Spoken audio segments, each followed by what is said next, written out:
Ìdájọ́ Ọlọ́run ti dé sórí àwọn bandit o. Ìbínú Ọlọ́run ti sọ̀kalẹ̀ lé àwọn bandit lórí. Bẹ́ẹ̀ ni, má foko omi dáná ọjọ́ kan lèèyàn ń kọ́ o. Ẹ wò ó, Proph Taiwo Ojo wọ́n fìdí ẹ̀ múlẹ̀ o. Ẹ wá gbọ́ pánbábárí ọ̀rọ̀ tó le tó lágbára fún ìjọba orílẹ̀-èdè Nàìjíríà. Gbogbo àṣírí èyí tí wọ́n fi pamọ́, àwọn ìkọ̀kọ̀, ọ̀nà tí wọ́n gbà pa àwọn ènìyàn lẹ́kún. Ẹ wò, Ọlọ́run ti dé báyìí o. Ìdájọ́ ti bẹ̀rẹ̀ lórí àwọn báńdíìtì. Ẹ bá mi share fídíò yìí, ẹ jẹ́ kó lọ viral, ẹ jẹ́ káwọn èèyàn kó rí pé tó Ọlọ́run ti sọ̀kalẹ̀ báyìí láti fìyà jẹ gbogbo àwọn afikúpani, àwọn adánilóró, àwọn alọ́kólóhunkígbe, àwọn ẹni búburú yìí pẹ̀lú àwọn ìjọba tó ń tì wọ́n lẹ́yìn. Ẹ bá mi share fídíò yìí, ẹ jẹ́ kó lọ viral, ẹ jẹ́ káwọn èèyàn kó rí fídíò yìí o, kí wọ́n rí ọkàn Ọlọ́run lórí gbogbo àwọn afẹ̀míṣòfò yìí àtàwọn ìjọba tí wọ́n nínú dídùn sí ìbànújẹ́ àwa mẹ̀kúnnù. Bákan náà, ẹ bá mi wo ìsàlẹ̀ yẹn, yìí tẹ́ ti subscribe, ẹ bá mi subscribe sí ìkànnì Only Jesus TV. Bẹ́ẹ̀ ṣe ń tẹ subscribe button yẹn, ọwọ́ yẹn lórúkọ Jésù ẹ̀ ní fi gbọ́mọ sí wọn, ẹ fi gbé nǹkan rere ṣe nínú ọdún yìí. Ó yá, lókè lọ́hùn. Only Jesus TV. Solutions orílẹ̀-èdè ẹni fẹ́ jẹ orílẹ̀-èdè náà ni.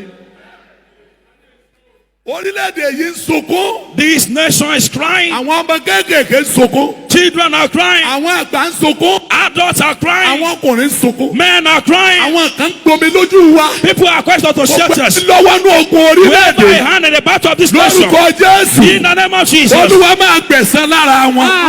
The Lord will take vengeance on them. Mo bẹ̀rẹ̀ ní Èkó. I descend in Lagos. Wọ́n fẹ́ tọ̀ mọ́ rìn lọ. I want to taste myself and just strike a bit. Big rodents. There were the one that could not Bíbélì eat. wípé The Bible says asiri the foolish ń kó ọrọ̀ ọjọ́. is gathering words Láì mẹ́ni tí ó without not know who will use it. Ó tún yí padà pé He later changed it. bí àparò ti máa ń sá sá lórí ẹyin tí kò yé. lórí ẹni Bẹ́ẹ̀ ni tí ò ẹni yé. tí ń kó ọrọ̀ jọ. Bẹ́ẹ̀ lẹni ó kọ́ ọ̀rọ̀ Ṣùgbọ́n jọ. kì í ṣe pẹ̀lú òdodo. Tí ò ní ẹgbẹ́ra ayé jọ. Muslim call yourself Ẹjọ́ together. sàsọyé pọ̀. Converse together. Àwọn tó fẹ́ kó bẹ́ẹ̀ sìn yé. Those want to come. Ṣé máa dún yàn tẹ́ máa sọ pé bísú mi láì. Àfẹ́lẹ́ ìmọ̀. We don't want this. Àfẹ́lẹ́ ìmọ̀. We don't want this. Àfẹ́lẹ́ ìmọ̀. We do not want Ẹ máa this. lọ. Go your Ẹ má way. bàa tara yín So máa I bú will wa. not tarnish you from us. Ẹ ṣe máa dún yàn tẹ́ máa sọ pé bísú mi láì.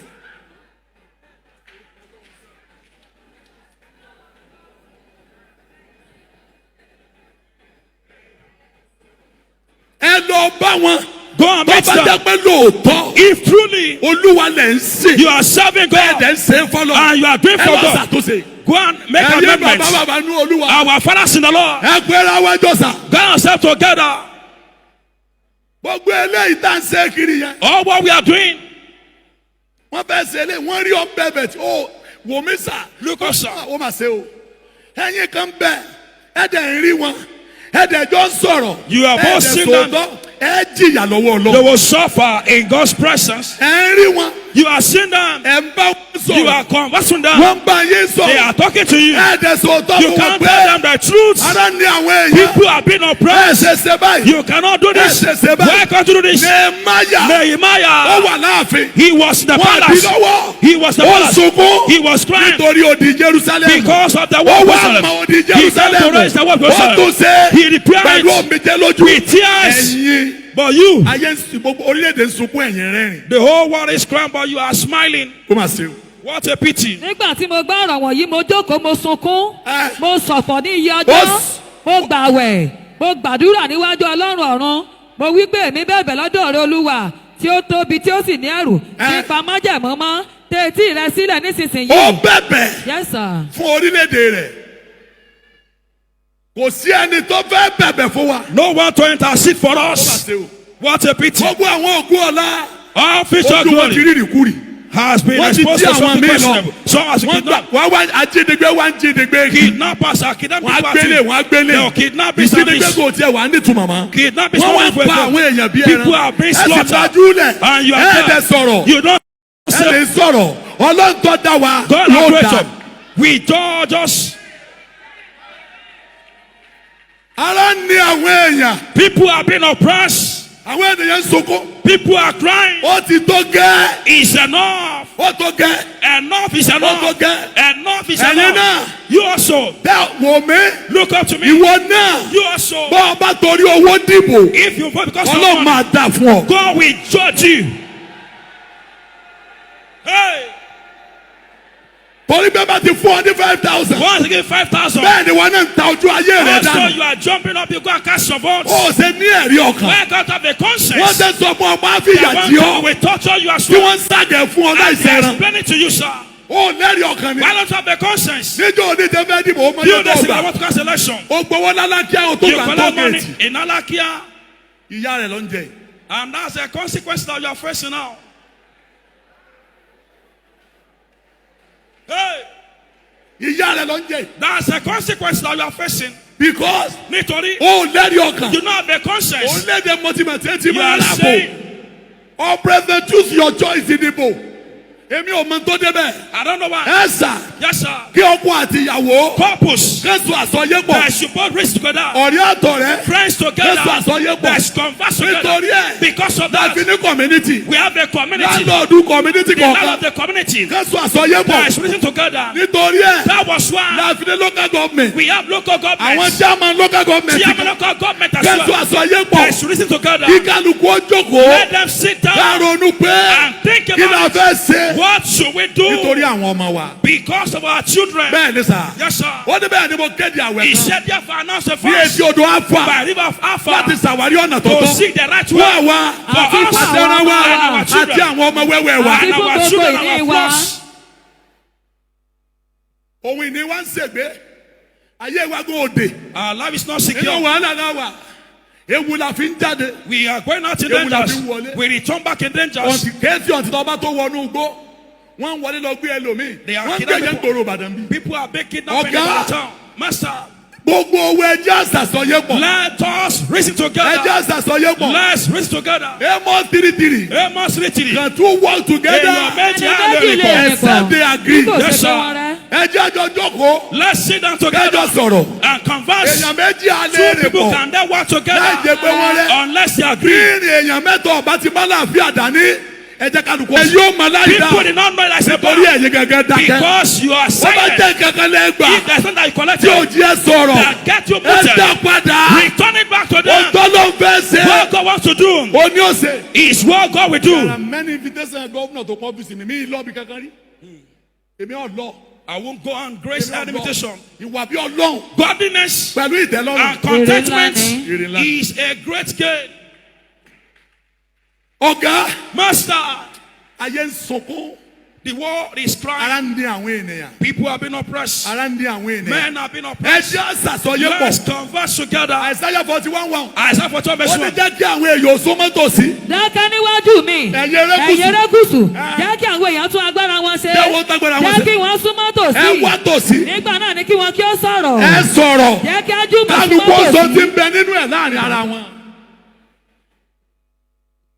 Ẹ̀yin Kìrìsìtẹ́nì. Christians, Ẹ pera wa.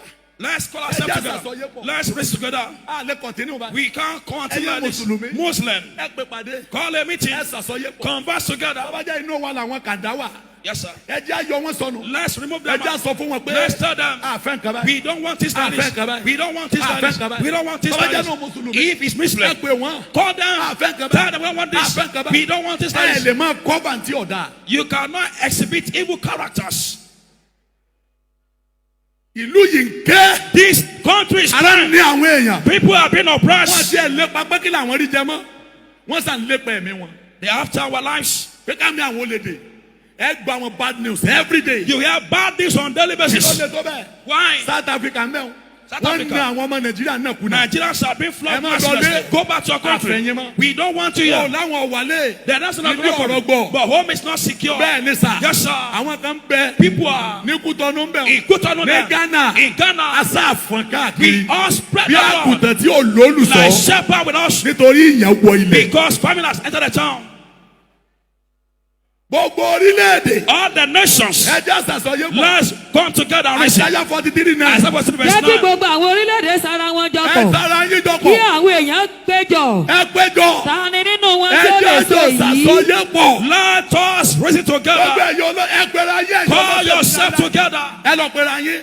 God set together. ẹ má pààyàn torí àwọn Don't ọkọ. not matter go again because of ẹ pẹ̀lú election. ayíjọpọ̀. God set bàbá together. jẹ́ fẹ́ máa fi jọyè fámìlì náà ni ẹ lọ pé bẹ́ẹ̀ ti fẹ́ ṣe. àní ẹjẹ́ lálàáfíà. Let there be peace. ẹ pẹ̀lú ayé. Call yourself together. kálukú yín mọ bí ogun ti ń wá.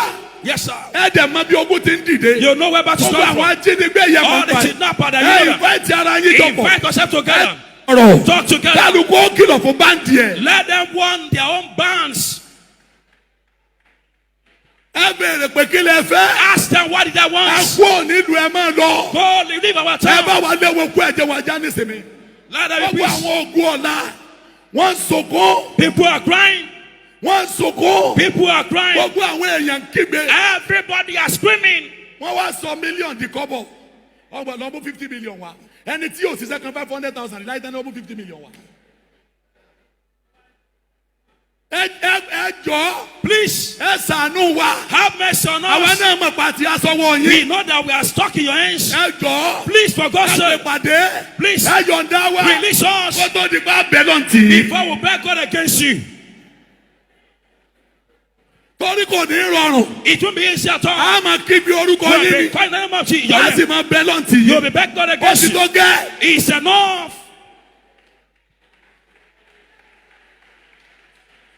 ara ní àwọn èèyàn. People have been oppressed. ọ̀rọ̀ ẹlẹ́yàmẹ̀yà kọ́ lé léyìí báyìí. It's not about tribalism now. bíbí ọ̀rọ̀ dé báyìí. At this junction, ẹ já sàsọyé pọ̀. let's come together and reason together. bó bá jẹ́ àyàn àwẹ̀ ni. If it's to assign ẹ fast, jẹ́ àyàn àwẹ̀. let us assign a fast.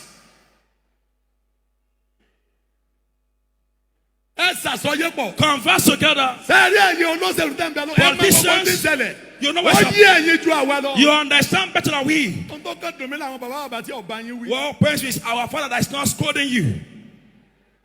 ẹ sì dákẹ́. And you are silent to this point. ẹ dẹ̀ lẹ́ẹ̀ni sọ̀rọ̀. And say you don't say a word. bẹ́ẹ̀ bá sọ̀rọ̀. If you fail to speak, bẹ́ẹ̀ bá parí sí ẹ̀rọ tẹ́tẹ́ if lọ. finish submission ayé máa assignment, fáyà àwọn ọmọ tẹ́ bí lẹ̀. the one will fire your orí ara ń ka children. àwọn èèyàn. gbogbo ayé ń fẹ́ kẹ́ ẹ sọ̀rọ̀. ó gbọ́dọ̀ dákẹ́. Jeremiah 5:1. Jeremiah 5:1.